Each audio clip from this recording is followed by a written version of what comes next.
Welcome. Thank you for watching this video presented by CostStoreFixtures. Questions should be emailed to CostStoreFixtures@outlook.com. This application uses the Microsoft Excel spreadsheet program. Microsoft and Excel are trademarks and property of Microsoft Corporation. A Microsoft Corporation license is required to use the Excel program. The instruction example covers foundation principles and demonstrates the process by calculating the cost of a pedestal fixture step by step. Each instruction example consists of a macro button and a cell comment.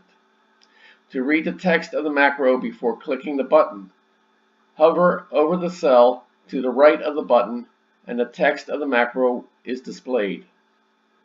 Complete the instruction example to develop an understanding and proficiency at preparing a cost workup.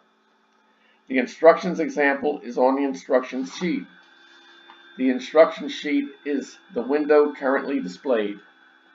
The example starts at row 157. To get to the example, click the fourth button labeled B.000 Example Cost Workup Pedestal. The focus of step 1 of the 3 steps is on the principles of this process and how to enter dimensions on the single project dimensions sheet.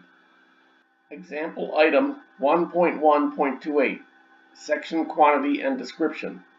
8 is the maximum number of sections in the cost workup. For more than 8 sections, continue on another cost workup.